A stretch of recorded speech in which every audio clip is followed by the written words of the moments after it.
اعوذ باللہ من الشیطان الرجیم بسم اللہ الرحمن الرحیم اللہم صلی علی سیدنا و مولانا محمد وعلی آل سیدنا و مولانا محمد وبارک وسلم۔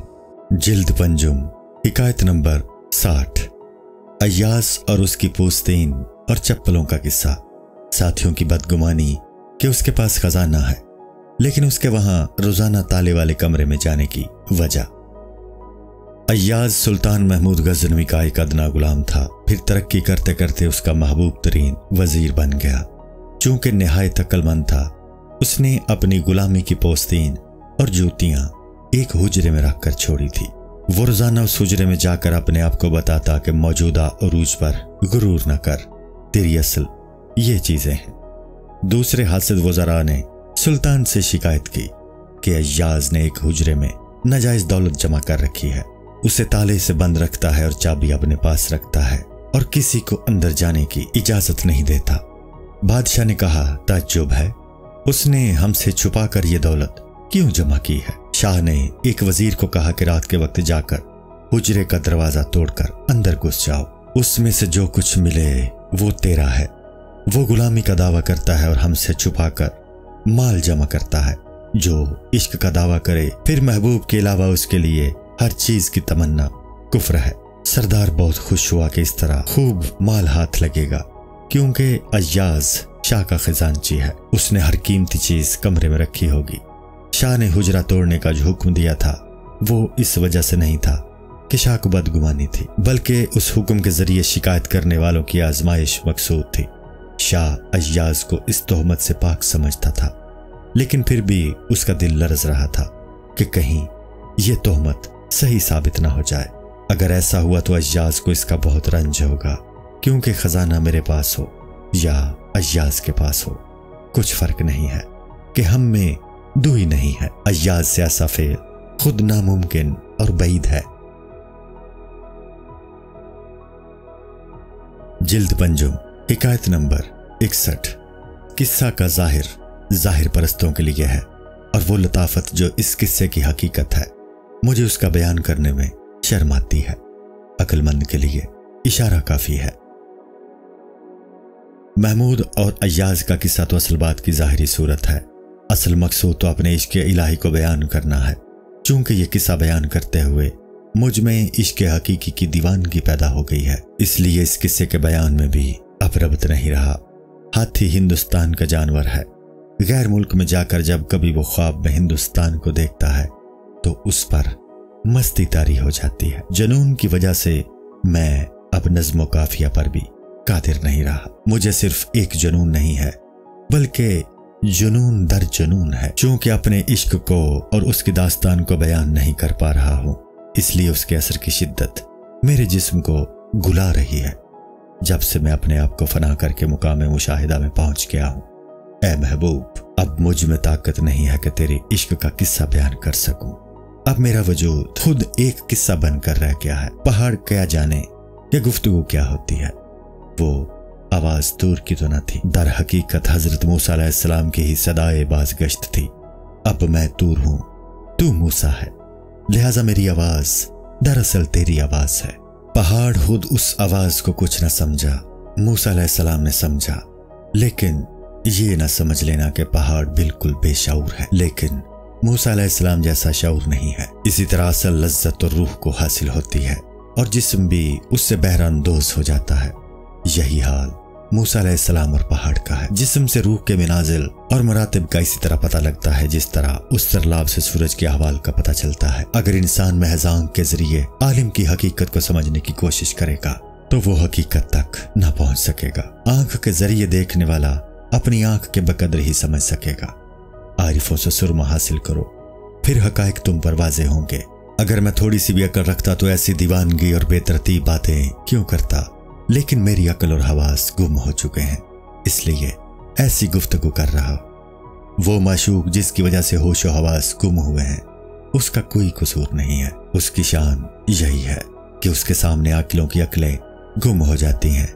اے عقل کو حیران کرنے والے، تیرے عشق کے جنون کے بعد مجھے عقل کی تمنا نہیں ہے۔ تو نے مجھے زینت دی ہے تو اب حسن کی میرے سامنے کوئی اہمیت نہیں ہے۔ ہاں اب کہہ دے اللہ تجھے ٹھیک بدلا دے۔ اور معشوق کا بولنا دراصل عاشق کا بولنا ہے، اور اس زبان کو حواس نہیں سمجھ سکتے۔ اس شراب کو کوئی صاحب ہمت ہی برداشت کر سکتا ہے، اس کی غلامی کے حلقے کا ہر کان اہل نہیں ہے۔ مجھے اب پھر جنون کا دورہ پڑنے لگا۔ میرے لیے زنجیر لا، لیکن لوہے کی زنجیر میرے جنون کی تاب نہیں لا سکتی۔ اس کو قابو کرنے کے لیے تیری زلف سے بڑھ کر کوئی زنجیر نہیں ہے۔ عشق کے قصے کی ابتدا ہوتی ہے نہ انتہا، ایاز کا قصہ پھر شروع کر، کیونکہ اس میں بہت سی حکمتیں پوشیدہ ہیں۔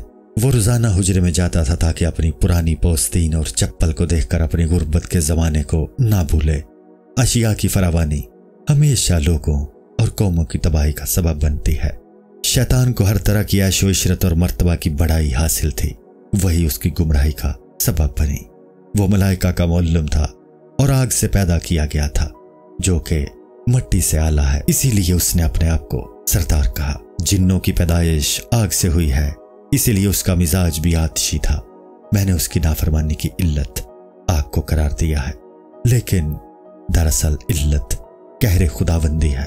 اللہ خود کسی علت کا پابند نہیں ہے۔ جب اسے ازلی طور پر نافرمان قرار دیا گیا، اس وقت تو نہ آگ تھی اور نہ شیطان کے مزاج کا آتشی ہونا تھا۔ اس لیے اچھا ہو یا برا، سب ذات باری تعالیٰ کی کاریگری ہے اور اسی کے اسماء مبارکہ کے مختلف مظاہر کا جلوہ ہے۔ انسان کا وہ جسم اور پوست جس کی یہ زیادہ پرورش کرتا ہے دوزخی ہے، اور اللہ اسے دوزخ میں نئی نئی کھالیں دے گا۔ قرآن میں ہے ان دوزخیوں کی جب کھالیں پک جائیں گی، ہم ان کی کھالیں تبدیل کرتے رہیں گے تاکہ یہ عذاب کا مزہ چکھیں۔ انسان کی روح کامل کا پرتاؤ ہے، لہذا وہ آگ پر حاکم ہے۔ تو جب مجسم پوست بن گیا ہے اور پوست جہنمی چیز ہے، تو تو بھی جہنم کے دھوئیں میں ہے۔ جسم پرورش سے تکبر پیدا ہوتا ہے، اور اللہ کا قہر ہی اس تکبر کا قاتل ہے۔ تکبر مال اور مرتبہ کو بہت پسند کرتا ہے، کیونکہ یہ چیزیں جسم پروری کا سبب ہے۔ تکبر انسان کی ذات و صفات باری تعالیٰ سے غفلت کا نتیجہ ہے، اور اس کا جماؤ ایسا ہے جیسا برف کا جماؤ سورج سے غفلت کی بنا پر ہے۔ جب انسان کو ذات و صفات کا مشاہدہ حاصل ہو جاتا ہے تو انسان میں اس کے قرب کا حصول کا لالچ پیدا ہوتا ہے، اور لالچی ہمیشہ اپنے لالچ کے حصول کے لیے ذلت اختیار کرتا ہے۔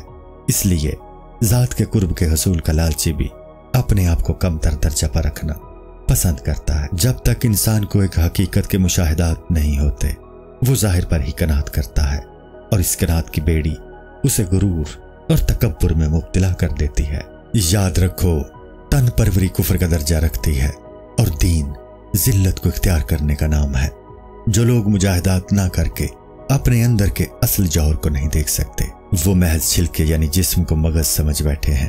ایسے لوگوں کا پیشوا شیطان ہے جو جاہ و مرتبہ کے جال کا شکار بن گیا۔ حدیث شریف میں ہے، جس شخص نے کوئی بری راہ قائم کی اور اس پر اس کا اور ان لوگوں کا گناہ ہے جو قیامت تک اس پر عمل کریں گے۔ جیسے حضرت آدم علیہ السلام نے کہا ربنا ظلمنا، اسی طرح ایاز نے اپنی پوستین اور چپل روزانہ دیکھنے کا معمول بنا رکھا تھا تاکہ اپنی غربت کو یاد رکھے، اسی لیے اس کی عاقبت بھی پسندیدہ تھی۔ انسان اپنے آپ کو نیست کر لے گا تب ہی اس پر صنعت خداوندی کا احساس بنے گی۔ خوشنویس اپنے فن کا مظاہرہ کرنے کے لیے صاف سادہ کاغذ تلاش کرتا ہے، اپنے آپ کو دنیاوی لذتوں سے خالی کر لے، پھر غیب کی لذتیں حاصل ہوں گی۔ دنیاوی لذتیں انسان کو متکبر بنا دیتی ہیں، اس لیے کسی مصیبت میں پھنسنے سے پہلے ہی توبہ کر لینی چاہیے۔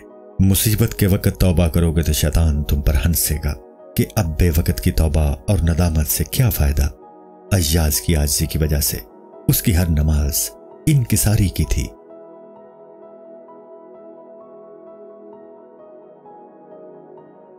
جلد پنجم، حکایت نمبر 62۔ ہمیں چیزوں کو ایسا دکھا جیسا کہ وہ ہیں، اور اگر پردہ ہٹا دیا جائے تو میرے یقین میں اضافہ نہ ہو۔ اور جس شخص کو تو بری نظر سے دیکھتا ہے اپنے وجود کے حلقے سے دیکھتا ہے، کیونکہ ٹیڑھا قد ٹیڑھا سایہ ہی ڈالتا ہے کہ معنی کا بیان۔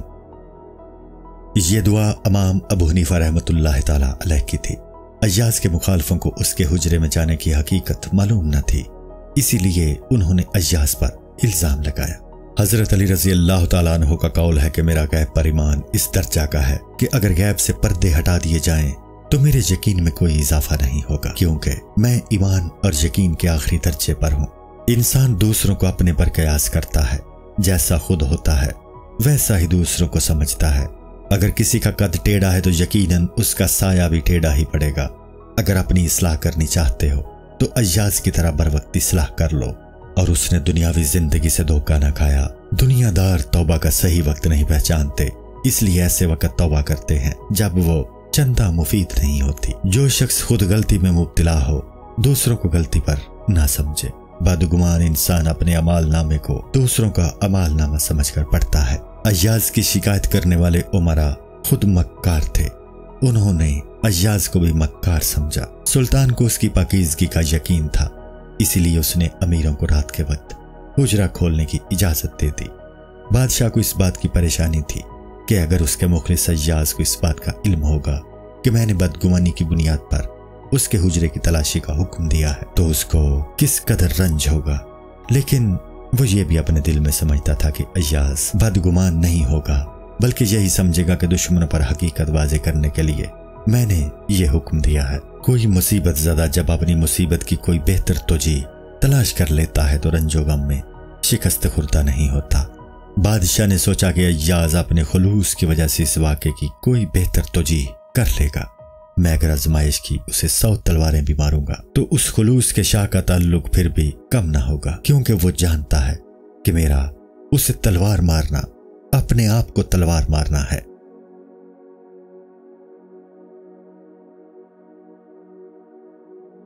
جلد پنجم، حکایت نمبر 63۔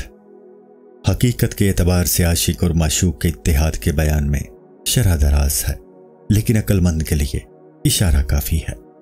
بظاہر عاشق اور معشوق میں تضاد ہے، ایک طرف نیاز ہے اور دوسری طرف بے نیازی ہے۔ جیسے آئینہ اور صورت جو اس کے اندر ہوتی ہے، بظاہر ان میں تضاد ہے، کیونکہ آئینہ بے صورت ہے لیکن حقیقت میں دونوں میں اتحاد ہے۔ ایک بار مجنوں بیمار ہو گیا، عشق کی شدت نے اس کے خون میں جوش پیدا کر دیا جس سے اس کے گلے میں ورم آ گیا۔ طبیب نے کہا خون کے دباؤ کو کم کرنے کے لیے فسد کرنا ضروری ہے۔ جب فسد کھولنے والے کو بلایا گیا تو مجنوں شور مچانے لگا کہ خواہ میں مر جاؤں اور فسد نہ کرو۔ فسد کھولنے والے نے کہا کہ تو جنگلوں میں مارا مارا پھرتا ہے، درندوں سے بھی نہیں ڈرتا، پھر اس نشتر سے کیوں ڈر رہا ہے؟ درندوں کو تجھ میں انسان کی بو نہیں آتی اور وہ تجھے اپنا دشمن سمجھ کر حملہ آور بھی نہیں ہوتے۔ تیرے جگر میں عشق اور غم کی کثرت ہے، جبکہ حیوانات بھی عشق اور اہل عشق سے آشنا ہوتے ہیں۔ تو اگر انسان میں یہ جذبہ نہ ہو تو کتے سے بھی بدتر ہے۔ اصحاب کہف کے کتے قطمیر کو عشق ہی غار میں لے گیا تھا۔ اگر تو نے انسان کے دل کے عشق کو نہ پہچانا تو درندوں کے دل کی حالت کیا جان سکتا ہے؟ اس عالم کے وجود کی بنیاد ہی عشق ہے، اور تو دیکھ لے اس کائنات میں باہمی عشق و جذب موجود ہے۔ اگر روٹی اور انسان میں باہمی تعلق نہ ہوتا تو روٹی زندہ انسان کا جزو کیسے بنتی؟ عشق ہی نے اس مردہ روٹی کو زندہ انسان کا جزو بنا دیا ہے۔ مجنوں نے فسد والے سے کہا کہ میں نشتر لگنے سے نہیں ڈرتا ہوں، میرا صبر تو پہاڑ سے بھی بڑا ہے، اور زخم کھانا تو میری عادت ہے، اس سے تو میرے جسم کو آرام ملتا ہے، چونکہ میں اپنے آپ کو فنا کر چکا ہوں اور مجھ میں تو لیلا ہی ہے۔ میں لیلا ہوں اور لیلا میں ہے، یعنی دو روحیں ایک بدن میں ہیں، تو یہ نشتر میرے نہ لگے گا بلکہ لیلا کے لگے گا۔ جلد پنجم، حکایت نمبر 64۔ ہر کرا آئینہ یقین باشد، گرچہ خود بھی خدائے بھی باشد۔ جس کو یقین کا آئینہ حاصل ہے اگرچہ وہ خود بین ہو وہ خدا بین ہوگا۔ کسی معشوق نے عاشق سے دریافت کیا تو مجھ سے زیادہ محبت کرتا ہے یا اپنے آپ سے؟ اس نے جواب دیا میں تو اپنی سب صفات گم کر چکا ہوں، اب تیرے علم سے عالم، تیری قدرت سے قادر ہوں، لہٰذا اگر تجھے دوست رکھتا ہوں تو اپنے آپ کو دوست رکھتا ہوں، اور اپنے آپ کو دوست رکھتا ہوں تو تجھے دوست رکھتا ہوں۔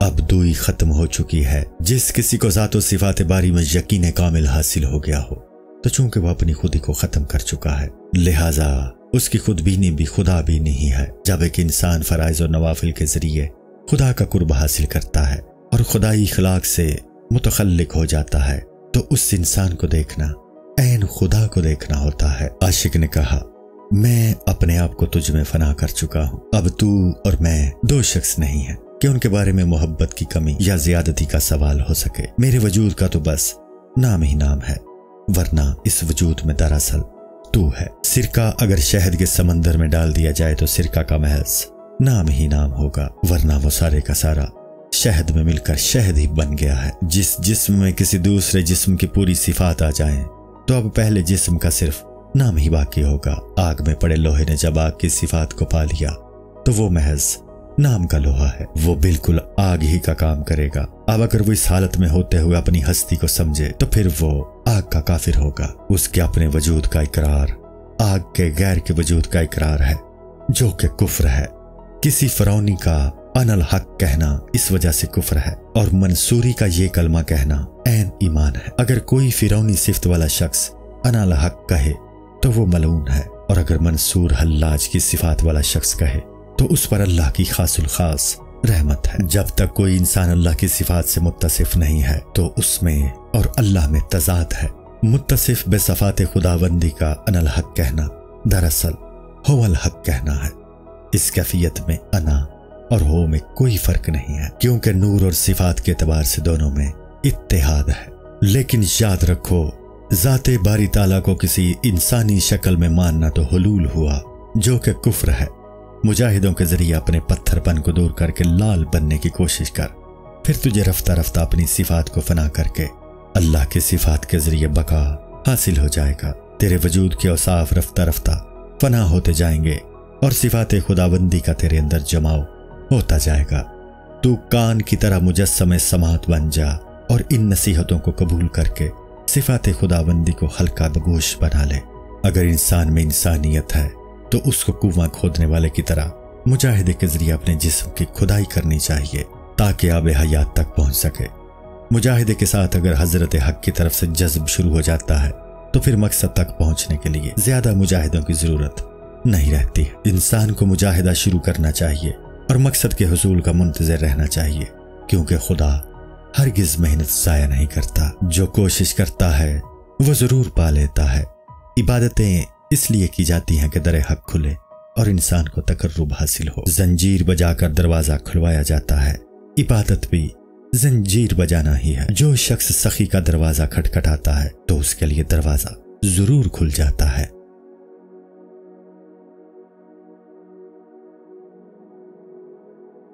جلد پنجم، حکایت نمبر 65۔ چغل خور امیروں کا آدھی رات کو ایاز کا حجرہ کھولنا اور خزانے کو تلاش کرنا۔ چغل خور امیر یہ سمجھتے تھے کہ ایاز نے چپل اور پوستین اس لیے لٹکا رکھی ہے کہ چھپے ہوئے خزانے کی جانب لوگوں کا دھیان نہ جائے۔ ایاز نے حجرے پر بہت سخت قفل لگایا تھا تاکہ اس کا راز چھپا رہے۔ باہمت لوگ اپنے باطنی احوال کی لال و جواہر سے بھی زیادہ حفاظت کرتے ہیں۔ بے وقوفوں کے نزدیک مال و دولت جان سے بہتر ہے۔ عقل مند روپے پیسے کو جان کی خیرات سمجھتے ہیں۔ ان امیروں پر حرص کا غلبہ تھا اور عقل کی آواز دب گئی تھی۔ حکمت کے اشارے اس لیے بعض لوگوں پر پوشیدہ کر دیے جاتے ہیں کہ یہ اپنی حرص کے جال میں پھنس جائے، اور جب لالچی شخص پھنس جاتا ہے تو اس کا غرور ٹوٹتا ہے اور پھر اس کا نفس اسے ملامت کرتا ہے۔ جب تک وہ مصائب کی دیوار سے نہیں ٹکراتا اس وقت تک وہ دل کی نصیحت نہیں سنتا۔ ان کی مثال ان بچوں کی سی ہے جو مٹھائی کھانے کے لالچ میں کوئی نصیحت نہیں سنتے، اور جب پھوڑے نکلتے ہیں تو پھر ان کے کان کھلتے ہیں۔ وہ لوگ حملہ کر کے حجرے میں جا گھسے، وہاں مال نظر نہ آیا تو فرش کو کھودنا اور دیواروں میں سوراخ کرنا شروع کر دیا کہ کہیں خزانہ وہاں نہ چھپایا ہو، لیکن وہاں چپل اور پوستین کے سوا کچھ نہ تھا۔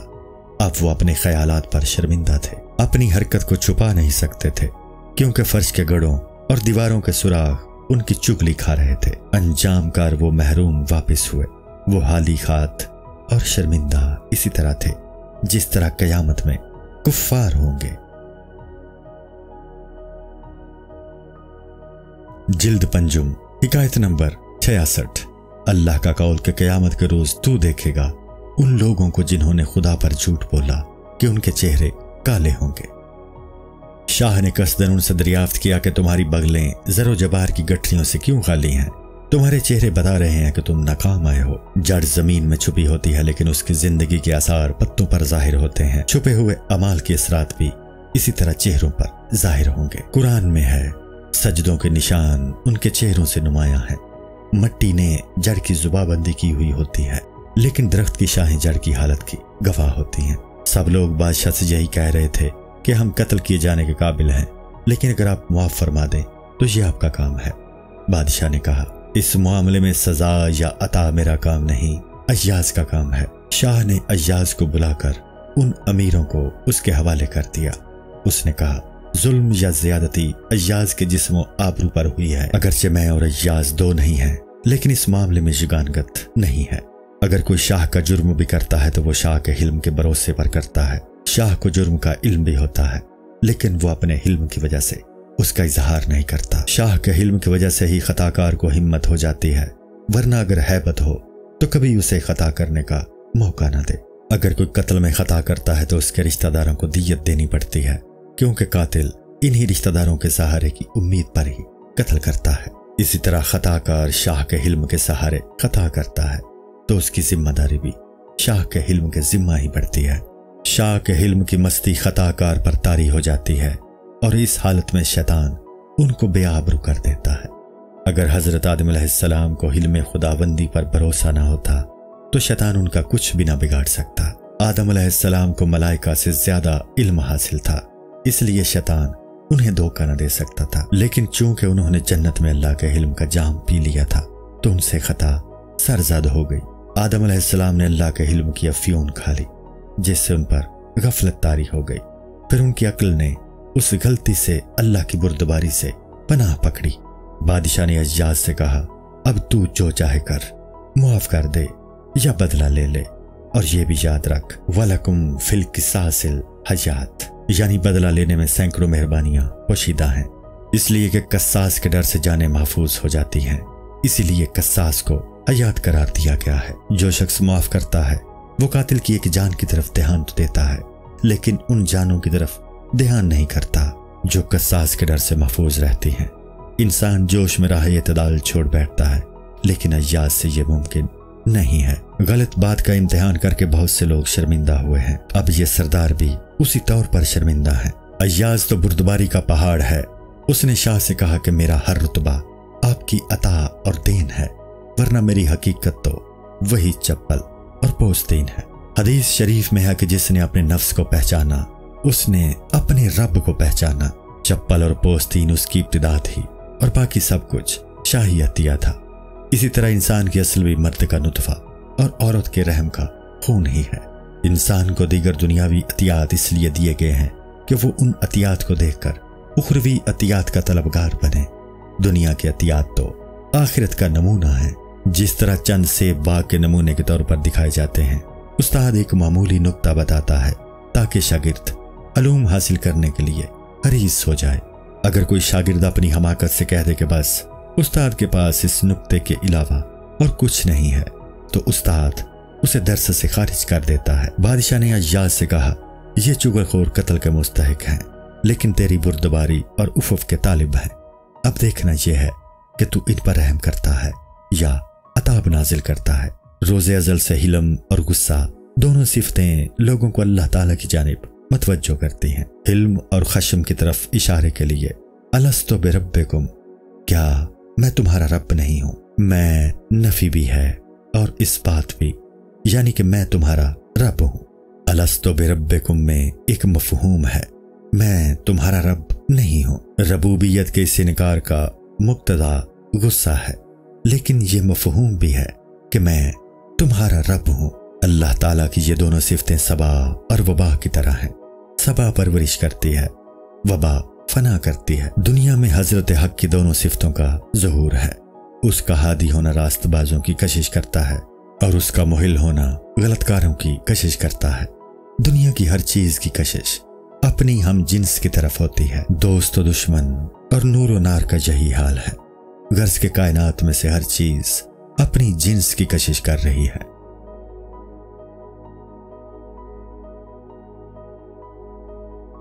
جلد پنجم